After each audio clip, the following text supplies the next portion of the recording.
যখন আমার নবী এই দুনিয়ায় পদার্পণ করলেন তখন পাথর পর্যন্ত কালিমা পড়ে মুসলমান হয়ে গেল। প্রিয় দর্শকবৃন্দ, হজরত আমিনা রাজিয়াল্লাহু তাআলা আনহা বলেন, যখন আমার সন্তান আমার পেটে ছিল তখন আমি খুবই অদ্ভুত অদ্ভুত জিনিস দেখতাম। যদি আমি বাড়ির বাইরে যেতাম তবে একটা মেঘের ছায়া আমার ওপর এসে পড়ত আর আমি মোটেও রোদ অনুভব করতাম না। যদি আমি পানি আনতে জমজমের কুয়ার দিকে যেতাম তবে পথের গাছগুলো তাদের ডালপালা আমার সামনে ঝুঁকিয়ে দিত, যেন তারা আমাকে সালাম করছে। আমি অবাক হতাম যে এসব শুধু আমার সাথেই কেন হচ্ছে। যখন আমি জমজমের কুয়ার কাছে পৌঁছতাম তখন নিচের পানি নিজের থেকেই ওপরে উঠে আসত এবং একেবারে কুয়ার মুখ পর্যন্ত ভরে যেত। তারপর আমি নিজের হাতে বালতি ধরে পানি তুলে নিতাম। মক্কার মহিলারা আমাকে কুয়ার কাছে আটকে দিত এবং যেতে দিত না। তারা বলতো, হে আমিনা, তুমি আরেকটু এখানে দাঁড়াও, নইলে তুমি চলে গেলে পানি আবার নিচে নেমে যাবে আর আমাদের পানি তুলতে খুব কষ্ট হবে। এভাবেই হজরত আমিনা রাজিয়াল্লাহু তাআলা আনহা বলেন, আমি শুনতাম যে যখন কোনো সন্তান পেটে থাকে তখন মায়ের অনেক কষ্ট সহ্য করতে হয়। কখনো হাত পায়ে ব্যথা, কখনো মাথা ব্যথা, কখনো বমি, কখনো জ্বর আর কখনো বিরক্তি। এসব কথা শুনে আমি ভাবতাম, আজব ব্যাপার, আমার তো পুরো 9 মাসে কোনো কষ্টই হয়নি। এমনকি যতদিন আমার সন্তান আমার পেটে ছিল আমার মাথা ব্যথাও হয়নি। হজরত আমিনাকে অদ্ভুত অদ্ভুত স্বপ্নও দেখা দিত। তিনি বলেন, যখন আমি রাতে ঘুমাতাম তখন আমি স্বপ্নে দেখতাম যে আমার শরীরের ভেতর থেকে একটা নূর বের হলো আর তা পুরো দুনিয়াকে আলোকিত করে দিল। এসব দেখে আমি নিশ্চিত হয়ে গিয়েছিলাম যে আমার পেটে যে সন্তান আছে সে নিশ্চয়ই কোনো সাধারণ মানুষ নয়। পয়গম্বর হজরত মুহাম্মদ মুস্তাফা সাল্লাল্লাহু আলাইহি ওয়াসাল্লাম যখন তার মা হজরত আমিনা রাজিয়াল্লাহু তাআলা আনহার পেটে ছিলেন তখন একদিন তার দাদি তার দাদাকে ইশারায় ডেকে বললেন, তুমি কি জানো এই পুত্রবধূ আমিনা খুব দামি আতর ব্যবহার করে? আমি তো বিরক্ত হয়ে গেছি, তুমি আমিনা কাছে এ ব্যাপারে জিজ্ঞেস করো। এ কথা শুনে তার দাদা বললেন, এ ব্যাপারে তুমি নিজেই জিজ্ঞেস করতে পারতে, তুমি জিজ্ঞেস করনি কেন? তখন তার দাদি বললেন, আমি অনেকবার চেষ্টা করেছি, কিন্তু যখনই আমি আমিনার সামনে যাই তখন তার নুরানি চেহারা দেখে চুপ হয়ে যাই। আমিনার চেহারায় এতটাই উজ্জ্বলতা এসেছে যে আমি কিছু জিজ্ঞেস করতেই পারি না, তুমি নিজেই গিয়ে জিজ্ঞেস করো। এ কথা শুনে তার দাদা বললেন, তুমি তো মেয়ে মানুষ, বাড়িতে থাকো, কিন্তু আমি পুরুষ মানুষ, বাইরে যাই। আমি কুরাইশের সর্দার, যারাই আমার সাথে দেখা করে তারা জিজ্ঞেস করে, হে আব্দুল মুত্তালিব, তোমার বাড়ি থেকে আতরের সুগন্ধ কোথা থেকে আসে? আর হ্যাঁ, একটা অদ্ভুত ব্যাপার হলো, এই আতরের সুগন্ধ যেখানে আমিনা যায় সেখান থেকেই আসে। আমিনা যদি রান্নাঘরে যায় তবে সুগন্ধ সেখান থেকে আসে, যদি গোসলখানায় যায় তবে সুগন্ধ সেখান থেকে আসে, যদি বৈঠকখানায় যায় তবে সুগন্ধ সেখান থেকে আসে। আর এটা কোনো সাধারণ আতর নয়, এটা তো ইরাকের নয়, মিশরেরও নয়, এটা তো কোনো বিশেষ আতর। এরপর তার দাদা হজরত আব্দুল মুত্তালিব সাহস করে আমিনাকে ডেকে বললেন, বেটি আমিনা, তুমি কি জানো আমি কুরাইশের সর্দার, আমি খানায় কাবার মুতাওয়াল্লি, আমার অনেক সম্মান। আমি যেখানেই যাই লোকেরা জিজ্ঞেস করে, হে আব্দুল মুত্তালিব, তোমার বাড়ি থেকে আতরের সুগন্ধ কোথা থেকে আসে? বেটি, আমি তো আতর ব্যবহার করি না, তোর মাও আতর ব্যবহার করে না, তুমি এই আতর কোথা থেকে আনো? একথা শুনে হজরত আমিনার চোখে পানি এসে গেল আর তিনি বললেন, আব্বাজান, আমি তোমাকে কি বলবো, আমি সারা জীবন কখনো কোনো আতর ব্যবহার করিনি, আমার ভালো মন্দ আতরের পার্থক্যও জানা নেই, আমি আজ পর্যন্ত কোনো আতর বিক্রেতার কাছ থেকে আতর কিনিনি। কিন্তু আব্বাজান, আমি তোমাকে একটা গোপন কথা বলছি। তারপর হজরত আমিনা তার পেটে হাত রেখে বললেন, আব্বাজান, এসবেই আগত মেহমানের বরকত, তুমি তো শুধু সুগন্ধ অনুভব করেছ, আমি যদি তোমাকে আরও কথা বলি তবে তুমি আমাকে পাগল বলবে। এই সূর্য বারবার আমাকে সালাম করে, এই চাঁদ বারবার আমাকে সালাম করে, আর শুধু তাই নয়, যখন আমি ঘুমাই তখন এমন এমন মহিলারা আমার সামনে দাঁড়ায় যাদেরকে আমি কখনো দেখিনি, তুমিও দেখোনি, তারা আমার উপর হাওয়া করে। হুজুর সাল্লাল্লাহু আলাইহি ওয়াসাল্লামের দাদা হজরত আব্দুল মুত্তালিব দিনরাত কাবার কাছে গিয়ে কাবার গিলাফ ধরে কেঁদে কেঁদে দোয়া করতেন, হে আল্লাহ, আমার ছেলে আব্দুল্লাহ এই দুনিয়ায় নেই, কিন্তু তার ঘরে একটি সন্তান জন্ম নিতে চলেছে। হে আল্লাহ, এই সন্তানের হিফাজত করো এবং আমার আব্দুল্লাহর বংশকে বাঁচিয়ে রাখো। হুজুর সাল্লাল্লাহু আলাইহি ওয়াসাল্লামের সব চাচা এই অপেক্ষায় ছিলেন যে তাদের ভাই আব্দুল্লাহর ঘরে সন্তান কবে জন্ম নেবে। ইহুদিদের কিতাব তাওরাতে লেখা ছিল যে যখন শেষ নবী আসবেন তখন তার জন্মের 10 দিন আগে আকাশে একটি লাল তারা জ্বলজ্বল করবে। যখন হুজুর সাল্লাল্লাহু আলাইহি ওয়াসাল্লামের জন্মে 10 দিন বাকি ছিল তখন আকাশে সেই লাল তারা উদিত হল। তা দেখে ইহুদিদের মধ্যে হইচই পড়ে গেল। তাদের আলিম সব ইহুদিদের জড়ো করে বললেন, দেখো আকাশে লাল তারা জ্বলছে, এর মানে হল শেষ নবী আসতে চলেছেন। যাও খোঁজ করে দেখো এই সময় মদিনা মুনাওয়ারায় কার ঘরে সন্তান জন্মে 10 দিন বাকি আছে। ইহুদিরা মদিনায় গেল এবং খোঁজ খবর নিল। তখন অনেক মহিলা গর্ভবতী ছিল, কিন্তু কারো সময় এখনও আসেনি। কারো 2 মাস বাকি ছিল, কারো 4 মাস। তারা আলিমের কাছে ফিরে এসে বলল, মদিনায় এখন এমন কোনো সন্তান জন্ম নিতে চলেছে না। আলিম বললেন, এবার মক্কায় গিয়ে দেখো। সব ইহুদি মক্কায় পৌঁছাল এবং খোঁজ নিল যে কোন কোন ঘরে সন্তান জন্ম নিতে চলেছে। লোকেরা বলল, হ্যাঁ, এখানে মক্কায় 5 জন মহিলার ঘরে সন্তান জন্ম নিতে চলেছে। ইহুদিরা বলল, না, আমাদের এমন একটি সন্তানের খবর চাই যার বাবা ইতোমধ্যে মারা গেছে। লোকেরা বলল, হ্যাঁ, আব্দুল মুত্তালিবের নাতি জন্ম নিতে চলেছে। এই সন্তানের বাবা আব্দুল্লাহ কয়েক মাস আগেই দুনিয়া থেকে চলে গেছেন। এ কথা শুনে ইহুদিদের চিৎকার বেরিয়ে গেল। তারা কাঁদতে কাঁদতে তাদের আলিমের কাছে পৌঁছে বলল, হায় আফসোস, আজ নবুয়ত ইহুদিদের হাত থেকে বেরিয়ে মক্কাবাসীদের হাতে চলে গেল। সময় এভাবেই কেটে যেতে লাগল, আর অবশেষে সেই দিন এলো যার জন্য সবাই অধীর আগ্রহে অপেক্ষা করছিল, যার জন্য আকাশ, জমিন, পাখি এবং প্রতিটি সৃষ্টি অপেক্ষা করছিল। আর তখন সেই মুহূর্ত এলো, আজ সেই সন্তানের জন্ম হলো যার জন্য পুরো দুনিয়া সৃষ্টি করা হয়েছিল। যদি তিনি না হতেন তবে হয়তো এই দুনিয়াও সৃষ্টি হতো না। আজ সেই সন্তানের জন্ম হলো যার জন্য চাঁদ 2 টুকরো করে দেওয়া হয়েছিল। আজ সেই সন্তানের জন্ম হলো যার জন্য সূর্যকে তার জায়গায় থামিয়ে দেওয়া হয়েছিল। আল্লাহ হুকুম দিয়েছিলেন, হে সূর্য, এখনো অস্ত যাস না, কারণ আমার হাবিব মুহাম্মদ সাল্লাল্লাহু আলাইহি ওয়াসাল্লাম এখনো আসরের নামাজ আদায় করেননি। আজ সেই সন্তানের জন্ম হলো যার কাছে পুরো জীবনে জিব্রাইল আলাইহিস সালাম 26,000 বার তশরিফ এনেছিলেন। রাত গভীর হয়ে গিয়েছিল। হজরত আমেনা রাজিয়াল্লাহু তাআলা আনহার পেটে হালকা ব্যথা শুরু হলো। তিনি অনুভব করলেন, হয়তো আজ আমার সন্তানের জন্ম হতে চলেছে। তিনি হজরত আব্দুল মুত্তালিবকে এই খবর দিলেন। হজরত আব্দুল মুত্তালিব মহল্লার ধাত্রী হজরত শিফাকে ডেকে বললেন, আজ রাতে তুমি আমেনার সাথেই থাকো, কারণ আমার ছেলে আব্দুল্লার ঘরে সন্তান জন্ম নিতে চলেছে। রাত ধীরে ধীরে কেটে যাচ্ছিল, চাঁদ নীরবে মেঘের মধ্যে লুকিয়ে গিয়েছিল। হজরত আমেনা বলেন, যে রাতে আমার ঘরে সন্তানের জন্ম হলো সে সময় দারিদ্র্য এমন ছিল যে প্রদীপে তেল জ্বালানোর টাকাও ছিল না। এই সেই দারিদ্র্যের রাত ছিল যে রাতে আমাদের আকা সাল্লাল্লাহু আলাইহি ওয়াসাল্লাম এই দুনিয়ায় তশরিফ আনলেন। সে রাতে হজরত আব্দুল মুত্তালিব এবং তার সব ছেলে বাড়ির বাইরে বসেছিলেন।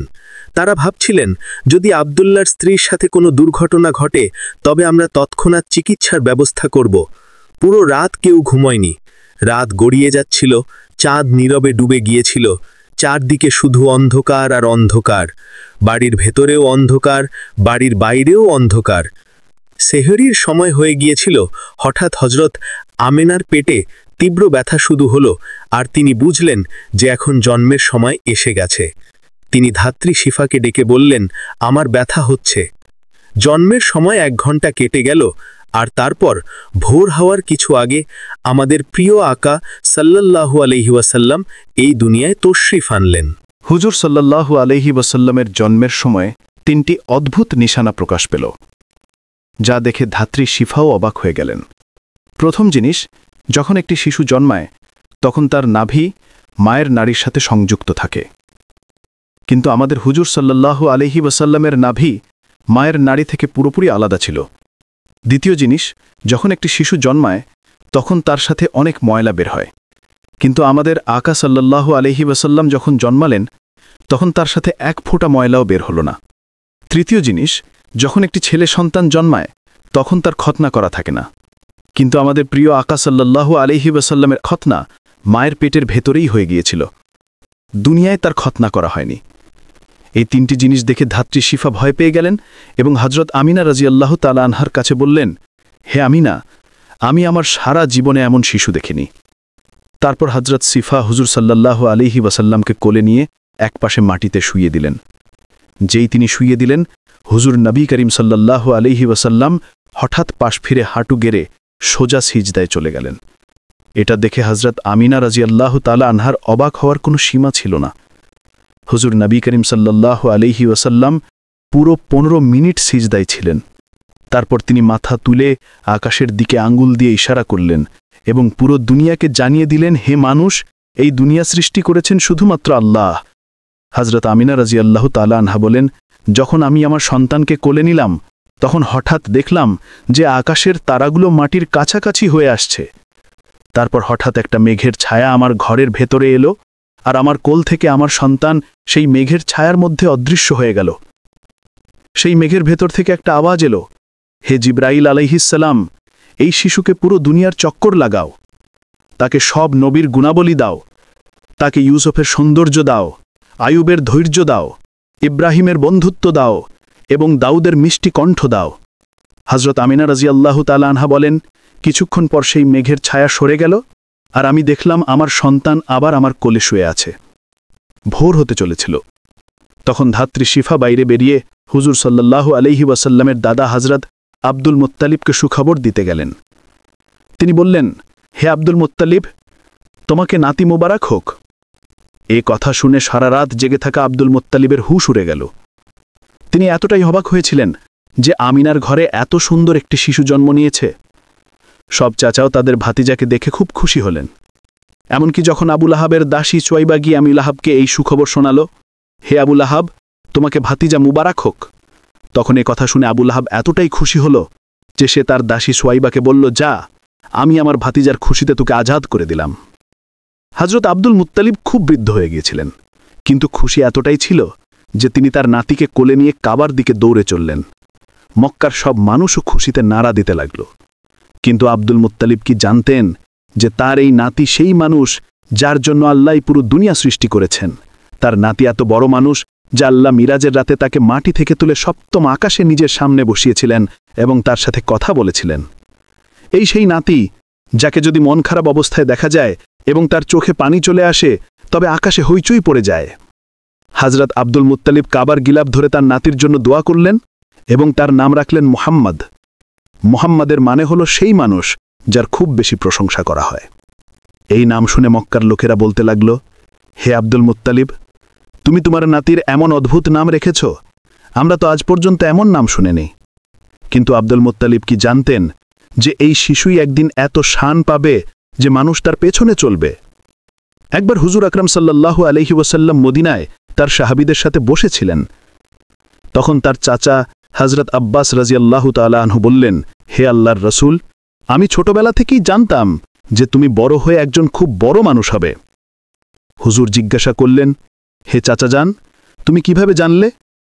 তখন হজরত আব্বাস রাজিয়াল্লাহু তাআলা আনহু বললেন, হে আল্লাহর রসুল, যখন তুমি মাত্র 2 মাসের ছিলে তখন এক রাতে তুমি দেখলাম তুমি খাটে একা শুয়ে কাঁদছ। আমি তোমাকে চুপ করানোর চেষ্টা করলাম, কিন্তু তুমি আমার দিকে তাকালে না, বরং হঠাৎ আকাশের দিকে তাকিয়ে হাসতে লাগলে। আমি অবাক হয়ে গেলাম। তারপর যখন আমিও আকাশের দিকে তাকালাম তখন আমার চোখ ছানা বড়া হয়ে গেল। আমি দেখলাম চাঁদ তোমার আঙুলের ইশারায় নাচছে। তুমি যেদিকে আঙুল নিয়ে যাও চাঁদ সেদিকেই চলে যায়। এই দৃশ্য দেখে আমি বুঝে গেলাম যে তুমি কোনো সাধারণ মানুষ নও। হুজুর বললেন, হ্যাঁ আমার চাচা যান, তুমি ঠিক বলেছ। ছোটবেলায় চাঁদ আমাকে গল্প শোনাতো, আমার সাথে খেলতো এবং আমাকে কাঁদতে দিত না। সুবহানাল্লাহ। এমন ছিলেন আমাদের নবী, যার ঘরে এত দারিদ্র্য ছিল যে তার মা তার এই ইয়াতিম সন্তানের জন্য একটা খেলনাও কিনতে পারতেন না। কিন্তু আল্লাহ চাঁদকে হুকুম দিয়েছিলেন, হে চাঁদ, তুই আমার মেহবুবের জন্য খেলনা হয়ে যা এবং তাকে কাঁদতে দিস না।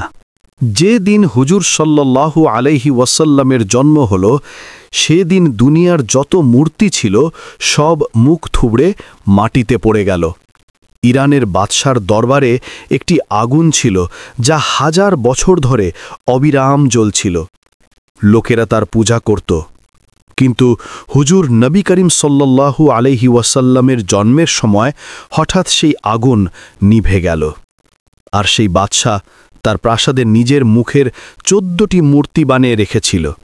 কিন্তু হুজুর সাল্লাল্লাহু আলাইহি ওয়াসাল্লামের জন্মের সময় সেই সব মূর্তি মাটিতে পড়ে গেল। পরের দিন দুপুরে এক ইহুদি লোক তার জিনিসপত্র বিক্রি করতে মক্কা এসেছিল। সে আকাশের দিকে তাকিয়েছিল এবং তাকে সব নিশানা দেখা দিতে লাগল, যা শেষ নবীর জন্মের খবর দিচ্ছিল। সে মক্কাবাসীদের জিজ্ঞেস করল, আজ কারো ঘরে সন্তান জন্মেছে কি? লোকেরা বলল, হ্যাঁ, অমুক অমুক মহিলার ঘরে ছেলে হয়েছে। এ কথা শুনে সে ইহুদি বলল, না, আমাকে এমন একটি সন্তানের কথা বলো যার বাবা নেই। তখন লোকেরা বলল, হ্যাঁ, আব্দুল মুত্তালিবের নাতি জন্মেছে। তার বাবা আব্দুল্লাহ কয়েক মাস আগেই ইন্তেকাল করেছেন। এ কথা শুনে ইহুদি বলল, আমাকে সেই শিশুকে দেখাও, আমি তাকে নিজের চোখে দেখতে চাই। তারপর সেই ইহুদি হযরত আমিনা রাদিয়াল্লাহু তাআলা আনহার বাড়িতে পৌঁছল। সে হুজুর সাল্লাল্লাহু আলাইহি ওয়াসাল্লামকে তার কোলে নিল। তারপর হঠাৎ সে শিশুকে উল্টিয়ে দেখল এবং হুজুর নবী করিম সাল্লাল্লাহু আলাইহি ওয়াসাল্লামের পিঠের দিকে দৃষ্টি দিল। তখন তার চিৎকার বেরিয়ে গেল, কারণ হুজুর নবী করিম সাল্লাল্লাহু আলাইহি ওয়াসাল্লামের পিঠে নবুয়তের মোহর লাগানো ছিল। যখন সে ইহুদি নবুয়তের এই মোহর দেখল, তখন সে কাঁদতে লাগল এবং বলতে লাগল, হায় আফসোস, আজ ইহুদিদের হাত থেকে নবুয়ত চলে গেল। এই হলেন আল্লাহর শেষ রাসূল। মক্কার লোকেরা, যারা ইতোমধ্যেই হযরত আব্দুল মুত্তালিবের প্রতি মনে মনে হিংসা পোষণ করত, এটা দেখে আরও অবাক হয়ে গেল যে কাহিন আসে সে এদের দরজায় আসে, যে রাহিব আসে সে এদেরই সুখবর দেয়, আর যে আসে সে এদের সম্পর্কেই ভবিষ্যৎবাণী করে চলে যায়। লোকেদের মনে হযরত আব্দুল মুত্তালিব এবং এই শিশুর জন্য হিংসার আগুন জ্বলতে লাগল। মক্কার ভূমিতে শত শত শিশু জন্ম নিয়েছে, কিন্তু কারো সম্পর্কে এমন কথা কখনো শোনা যায়নি। এই হিংসা, যা জন্মের প্রথম মুহূর্ত থেকে শুরু হয়েছিল, পরে ধর্মীয় শত্রুতায় রূপ নিতে চলেছিল।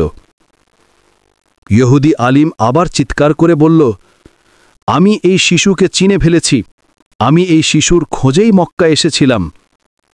হযরত আব্দুল মুত্তালিব, যিনি দ্বীনে ইব্রাহিমের উপর প্রতিষ্ঠিত ছিলেন এবং অনেক রহস্য জানতেন, এ কথা শুনে তৎক্ষণাৎ শিশুকে বাড়িতে নিয়ে গেলেন এবং তাকে লুটিয়ে ফেললেন। 4 দিন ধরে পয়গম্বরে ইসলামকে গোপনে রাখা হল। কিন্তু চতুর্থ দিনে আরবের একজন অত্যন্ত পড়াশোনা করা এবং মক্কায় সম্মানের অধিকারী ব্যক্তি, যার নাম ছিল সওয়াদ ইবনে কারিব, তিনি এলেন। মক্কার লোকেরা, যারা ইতোমধ্যেই এই খবরে হিংসার আগুনে জ্বলছিল, তারা জানত যে সওয়াদ ইবনে কারিব মক্কায় অত্যন্ত সম্মানের অধিকারী। যদি তিনি এই শিশু সম্পর্কে কিছু বলেন বা কোনো ভবিষ্যৎবাণী করেন, তবে মক্কারবাসীদের হিংসা আরও বেড়ে যাবে। তাই হযরত আব্দুল মুত্তালিব কঠোর স্বরে বললেন, আমি এই মুহূর্তে আমার নাতিকে কোনো জনসমাবেশে আনতে পারব না। কিন্তু সওয়াদ ইবনে কারিবের অস্থিরতা বাড়ছিল। তিনি অনুরোধ করলেন, তাহলে অন্তত আমাকে সেই শিশুর কাছে পৌঁছে দাও। হযরত আব্দুল মুত্তালিব কিছুক্ষণ ভেবে বললেন, হ্যাঁ, এটা সম্ভব, তবে আমি আর তুমি ছাড়া আর কেউ উপস্থিত থাকবে না। এভাবে তোমার উদ্দেশ্যও পূরণ হবে এবং হিংসার বিষয়ে উঠবে না। তারপর তিনি তাকে সঙ্গে নিয়ে হযরত আমিনার বাড়িতে প্রবেশ করলেন। যেই তারা শিশুর কাছে পৌঁছলেন এবং শিশুর কাপড় সরালেন, তখনই এক অদ্ভুত নূর পুরো ঘরে ছড়িয়ে পড়ল। সওয়াদ ইবনে কারিব, যিনি পড়াশোনা করা এবং জ্ঞানী ব্যক্তি ছিলেন, তিনি বুঝে গেলেন যে এটাই সে নিশানা যার কথা কিতাবে লেখা আছে, শেষ জমানার ইশারা। তিনি বাধ্য হয়ে ঝুঁকে পড়লেন এবং সেই শিশুর পায়ে চুম্বন দিলেন। তারপর হযরত আব্দুল মুত্তালিবের দিকে তাকিয়ে বললেন, আপনি সাক্ষী থাকুন, আমি এই শিশুর উপর এখনই ঈমান আনছি। আমি জানি যখন এই শিশু রিসালাতের ঘোষণা করবে, ততক্ষণ পর্যন্ত আমি বেঁচে থাকব না। কিন্তু আমি আজই সাক্ষ্য দিচ্ছি যে এই হলেন আল্লাহর শেষ রসূল।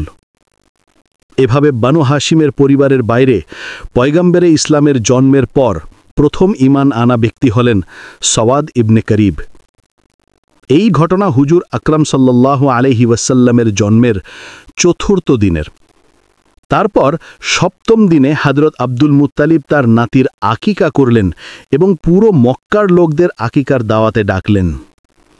কিন্তু তখন থেকেই কিছু লোক হযরত আব্দুল মুত্তালিবের শত্রু হয়ে গিয়েছিল এবং মনে মনে ভাবছিল যে যদি এই শিশু বড় হয়ে নবুয়তের ঘোষণা করে তবে আমাদের জন্য শুধু ধ্বংসই ধ্বংস।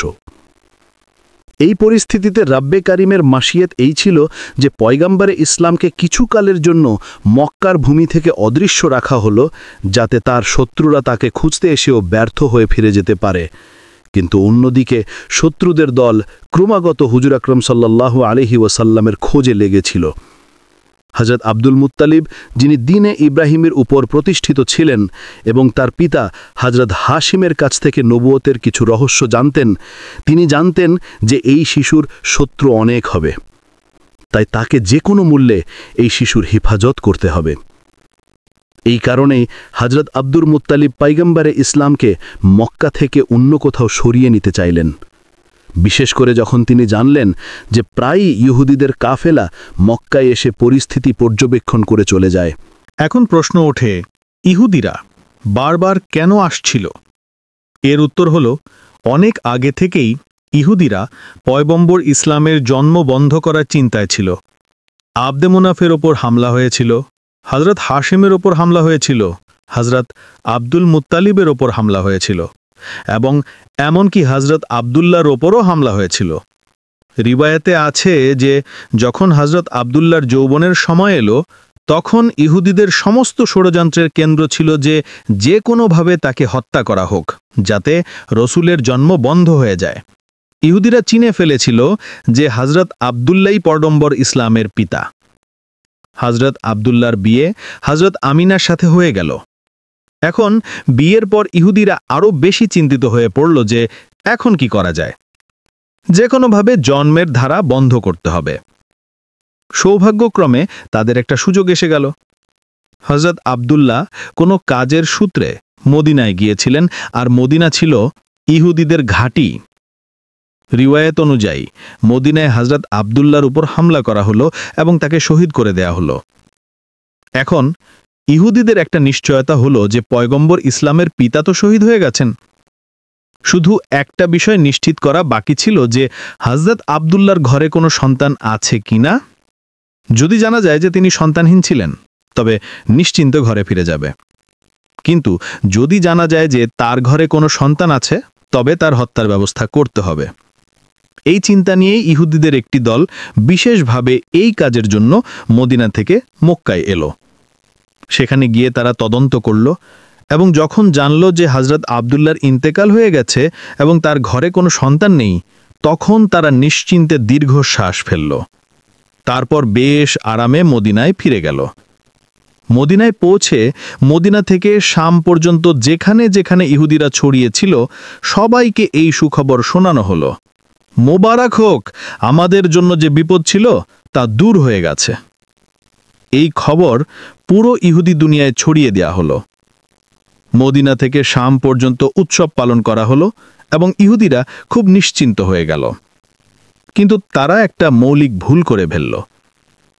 তারা এটা জেনে নিয়েছিল যে হযরত আব্দুল্লাহর ইন্তেকালের সময় তার ঘরে কোনো সন্তান ছিল না, কিন্তু এটা ভাবতেই ভুলে গেল যে হযরত আমিনা গর্ভবতী কিনা এবং কয়েক মাস পরে একটি সন্তান জন্ম নিতে পারে। এদিকে তাদের দৃষ্টি পড়লই না। তাই নিশ্চিন্তে ঘরে ফিরে গেল যে হযরত আব্দুল্লাহর ঘরে কোনো সন্তান নেই। কিন্তু যখন 12 রাবিউল আউয়ালে অদ্ভুত অদ্ভুত ঘটনা ঘটল, তখন সাধারণ মানুষের কাছে এর পুরো খবর না থাকলেও ইহুদি উলামারা চিন্তিত হয়ে পড়ল। কারণ তারা তাদের কিতাবে পড়েছিল যে এই সব ঘটনা তখনই ঘটবে যখন শেষ রসুলের জন্ম হবে। এখন তারা বিস্মিত হলো, এটা কিভাবে হলো? শেষ রাসূল কিভাবে জন্ম নিলেন যখন আমরা পুরো নিশ্চয়তার সাথে তার পিতাকে হত্যা করেছি এবং আমরা এটাও জেনেছিলাম যে তার ঘরে কোনো সন্তান ছিল না? তাহলে এই রাসূল কোথা থেকে এলেন? তাদের কিতাবে স্পষ্ট লেখা ছিল যে শেষ রাসূল আব্দুল্লাহর ঘরেই জন্ম নেবেন এবং তার সাথে অদ্ভুত অদ্ভুত নিশানা ঘটবে। এখন তারা বিভ্রান্তি আর বিস্ময়ে ডুবে গেল। আব্দুল্লাহর ঘরে তো রাসূল জন্ম নেননি, আর যদি অন্য কারো ঘরে জন্ম নিয়ে থাকেন, তবে এটা আমাদের কিতাবের একেবারে বিপরীত। তৎক্ষণাৎ একটি দল প্রস্তুত করা হলো যাতে মক্কায় গিয়ে তদন্ত করা যায়। যখন এই লোকেরা মক্কায় পৌঁছল তখন পয়গম্বর ইসলামকে মক্কা থেকে হযরত হালিমা সাদিয়ার বাড়িতে সরিয়ে নেওয়া হয়েছিল এবং তার জন্মে 2 মাস কেটে গিয়েছিল। এখন ইহুদিরা চিন্তিত হয়ে খুঁজতে লাগলো যে কোন শিশু এমন যে 2 মাস আগে জন্মেছে, কিন্তু কোনো শিশুই চোখে পড়ল না। কারো কাছে জিজ্ঞেস করাও সম্ভব ছিল না, কারণ মক্কায় ইহুদিরা এর আগে 2 বার ষড়যন্ত্র করেছিল। একবার হযরত আব্দুল্লাহর উপর হামলা এবং তারপর হযরত আমিনার সম্পর্কে তদন্ত। তাই এখন মক্কাবাসীরা সতর্ক হয়ে গিয়েছিল। বিশেষ করে বনু হাশেমের খানদান তাদের উপর কঠোর নজর রাখছিল। ইহুদিদের কোনো দল কারো কাছে খোলাখুলি প্রশ্ন করতে পারত না, শুধু একটা বাড়ির ওপর নজর রাখত, কিন্তু কোথাও 2 মাসের কোনো শিশু চোখে পড়ল না। ব্যর্থ হয়ে তারা ফিরে গেল। আবার কখনো এলো, কখনো গেল এবং বারবার তদন্ত করল, কিন্তু প্রতিবারই ব্যর্থ হলো, কারণ সে সময় পয়গম্বর ইসলাম মক্কার বাইরে ছিলেন। তারপর যখন নবী করিম 6 বছর বয়সে মক্কায় ফিরলেন, তখন ইহুদিদের একটি দল মক্কায় উপস্থিত ছিল। যখন নবী করিমের বয়স 7 বছর হলো, তখন একদিন সেই দলের নজর তার উপর পড়ল। যেই তাদের নজর এই নিষ্পাপ শিশুর উপর পড়ল, তারা বিস্ময়ে হতভাগ হয়ে গেল। এই শিশুর চলার ধরন, কথা বলার ধরন ঠিক তাই ছিল যা তৌরাতে শেষ নবীর বৈশিষ্ট্য হিসেবে লেখা ছিল। আর সবচেয়ে বিস্ময়কর ব্যাপার ছিল যে এই শিশুর মাথার ওপর সবসময় একটি মেঘের টুকরো ছায়া ফেলে থাকত। ইহুদি আলেম কথাবার্তা শুরু করলেন এবং তৌরাতের কিতাব অনুযায়ী বললেন শেষ নবীর বয়স এই সময় 7 বছর হওয়া উচিত। তারপর নিজেদের মধ্যে ঠিক করল যে যদি এই শিশুই সত্যি শেষ নবী হয়, তবে আমাদের তাকে এই দুনিয়া থেকে সরিয়ে দিতে হবে। তারা তদন্ত করল এবং জানল যে ইহুদিদের একটি দল মক্কায় এসেছিল। তাদের নজর যেই এই যুবকের উপর পড়ল, তারা হতভাগ হয়ে গেল। এই যুবক, যিনি তার দাদা এবং চাচার সাথে হাঁটছিলেন, তার চলার ধরন, কথা বলার ধরন ঠিকটাই ছিল যা তৌরাতে শেষ রাসূলের জন্য লেখা ছিল। তার মাথার উপর মেঘ ছায়া ফেলে থাকত। তিনি যে গাছের কাছ দিয়ে যেতেন তার ডাল ঝুঁকে পড়ত, যে পাথরের কাছে যেতেন পাথর কালিমা পড়তে শুরু করত। আর তিনি যেদিকে যেতেন পথে যদি কোনো বাধা থাকত, তবে তা নিজে থেকেই সরে যেত। ইহুদিদের এটা নিশ্চিত হয়ে গিয়েছিল যে এই শিশু আব্দুল মুত্তালিবের নাতি, কিন্তু তাদের মনে এই ভয়ও ছিল যে আগের মতো আমরা যেন ধোঁকা না খাই। তারা ভাবছিল এমন না হয় যে আমরা এই যুবককে হত্যা করে নিশ্চিন্ত হয়ে যাই আর 20 বছর পর জানা যায় যে রাসূল তা এখনও জীবিত আছেন। তাই এবার তারা শতভাগ নিশ্চিত হতে চাইল যে এই যুবকই আল্লাহর সত্যিকারের পয়গাম্বার। তাদের কিতাবে লেখা ছিল এবং তারা এই বিষয়ে পুরোপুরি জানত যে যিনি আল্লাহর রাসূল হন, প্রথম হন বা শেষ, হারাম খাবার তার গলা দিয়ে নিচে নামতে পারে না, বরং গলা কি তার ঠোঁট পর্যন্ত পৌঁছাতে পারে না। হারাম ছাড়াও রিজিক মুস্তাবা, অর্থাৎ এমন খাবার যার সম্পর্কে স্পষ্ট জানা যায় না যে তা হালাল না হারাম, তাও রাসূলের ঠোঁট স্পর্শ করতে পারে না। তাই তারা একটি অদ্ভুত পরিকল্পনা করল। মক্কায় একজন বিধবা মহিলা থাকত যার নাম ছিল জুবাইদা। সে একটি ছোট মুরগির ফার্ম তৈরি করেছিল এবং মুরগির ডিম বিক্রি করে জীবিকা নির্বাহ করত। যে মুরগির ডিম দিতে পারত না, তাকে সে জবাই করার জন্য বিক্রি করে দিত। ইহুদিরা ভাবল এটা এমন একটি পরীক্ষা যার মাধ্যমে আমরা পুরোপুরি নিশ্চিত হয়ে যাব। রাতের বেলা তারা জুবাইদার বাড়িতে চুরি করে কিছু মুরগি চুরি করে আনল। এখন যে মুরগিগুলো চুরির উদ্দেশ্যে নেওয়া হলো তা তো হারাম রিজিক হয়ে গেল, আর যেগুলো সম্পর্কে তারা ভাবল যে পরে এর দাম পরিশোধ করে দেবে, তা মুস্তাবা রিজিক হলো। সিদ্ধান্ত ছিল যে কারো জিনিস তুলে নেওয়া যদি হারামের পর্যায়ে না পৌঁছায়, তবুও সন্দেহের মধ্যে পড়ে যায়। পরের দিন ইহুদিরা হযরত আব্দুল মুত্তালিবের কাছে গিয়ে তাকে দাওয়াত দিল যে আমরা তোমার গোত্রের জন্য দাওয়াত দিতে চাই, আমাদের এই সম্মান দাও। ইহুদিদের আসল উদ্দেশ্য ছিল পয়গম্বর ইসলামের পরীক্ষা নেওয়া। তাই তারা হযরত আব্দুল মুত্তালিবকে বলল, তুমি একা দাওয়াতে আসবে না, বরং বনু হাশিমের সব পুরুষ আসবে এবং বিশেষ করে তোমার সব ছেলে এবং নাতি অবশ্যই আসবে। হযরত আব্দুল মুত্তালিব মুচকি হেসে বললেন, তুমি না বললেও আমার শর্ত এটাই হতো, কারণ আমি আমার নাতি ছাড়া কোনো দাওয়াতে অংশ নেই না। ইহুদিদের তো মনে মনে মনের আশা পূরণ হয়ে গেল। তারপর খাবারের আয়োজন করা হলো। তারা মনে মনে আগেই ঠিক করে রেখেছিল যে এই মাংস এবং মুরগি হারাম আর এই অংশ মুস্তাবা। দাওয়াতে ইহুদিরা হযরত আব্দুল মুত্তালিবকে বলল, হে মক্কার সর্দার, এই দাওয়াত তোমার সম্মানে, খাবার শুরু করো। হজরত আব্দুল মুত্তালিব বললেন, না, যতক্ষণ আমার নাতি খাওয়া শুরু না করবে আমরা কেউ খাব না। এটাই তো ইহুদিদের চাওয়া ছিল। সবার দৃষ্টি রাসূলুল্লাহর দিকে গেল। তারা বলল, আপনি বিসমিল্লাহ বলুন। রাসূল খোদা শান্তভাবে বললেন, না, এই রিজিক আমাদের জন্য নয়। খাবার তো দূরের কথা, এটা আমাদের ঠোঁট পর্যন্ত পৌঁছাতে পারবে না। ইহুদিরা বিস্ময়ের সাথে জিজ্ঞেস করল, এটা কিভাবে সম্ভব? আপনি সাল্লাল্লাহু আলাইহি ওয়াসাল্লাম বললেন, হ্যাঁ, এই খাবার আমাদের জন্য নয়। তারা বলল, আমাদের অনুমতি দিন, আমরা আপনাকে খাবার খাওয়াই এবং দেখি এটা কিভাবে পৌঁছায় না। পয়গাম্বার মুচকি হেসে বললেন, ঠিক আছে, যদি খাওয়াতে পারো তবে খাওয়াও। এখন যখন ইহুদিরা রুটি এবং মাংস দিয়ে একটি লোকমা তৈরি করে হুজুরের দিকে এগিয়ে দিল, কিন্তু অদ্ভুত ব্যাপার হলো, যেই লোকমাটি হুজুরের ঠোঁটের কাছে পৌঁছল, তখন মনে হলো কেউ যেন জোর করে তাদের হাত খুলে দিল, আর লোকমাটি দস্তরখানের ওপর পড়ে গেল। একবার, দুবার, এমনকি 10 বার চেষ্টা করা হলো, কিন্তু লোকমাটি হুজুরের ঠোঁটে লাগলই না। কাছে পৌঁছত, কিন্তু হাত নিজে থেকে খুলে যেত এবং নিচে পড়ে যেত। ইহুদিরা বাইরে থেকে চিন্তিত দেখালেও মনে মনে খুশি ছিল যে অর্ধেক নিশানা তো পূরণ হয়ে গেল। এটা হারাম খাবার ছিল। এখন তারা মুস্তাবা খাবার এনে পেশ করল এবং আবার বলল, শুরু করুন। পয়গাম্বার তখনও শান্তভাবে বললেন, এটাও আমাদের জন্য নয়। ইহুদিরা বলল, আমরা খাওয়াই। আপনি বললেন, ঠিক আছে, চেষ্টা করে দেখো। এখন যখন কেউ লোকমা হাতে নিয়ে পয়গাম্বার ইসলামের মুখের কাছে আনত, তখন তা হয় ডান দিকে সরে যেত, নয় বাঁ দিকে, কিন্তু ঠোঁট পর্যন্ত পৌঁছতই না। ইহুদিরা হজরত আব্দুল মুত্তালিবকে বলল, আমরা তো পুরো নিষ্ঠার সাথে এই দাওয়াত দিয়েছিলাম, কিন্তু বুঝতে পারছি না এটা কি হচ্ছে। এতে কি কোনো ঐশ্বী রহস্য আছে? হজরত আব্দুল মুত্তালিব এবং পয়গাম্বারে ইসলাম দুজনেই বুঝে গিয়েছিলেন যে ব্যাপারটা কি, কিন্তু বলার সুযোগ ছিল না। বনু হাশিমের পুরো খানদান ঈমান তাদের বাড়িতে ফিরে এলো, আর ইহুদিদের পুরোপুরি নিশ্চিত হয়ে গেল যে এই রাসূল সত্য। তাই এরপর একটি নতুন ধারায় ষড়যন্ত্র শুরু হলো। যদি এই বয়ানটি আপনার পছন্দ হয়ে থাকে, তবে এটি অবশ্যই আপনার বন্ধুদের মধ্যে শেয়ার করুন। আর যদি আপনি চ্যানেলে প্রথমবার এসে থাকেন, তবে চ্যানেলটি সাবস্ক্রাইব করতে ভুলবেন না। আমরা পরবর্তী ভিডিওতে আপনার সাথে আবার দেখা করব। ততক্ষণের জন্য আল্লাহ হাফিজ।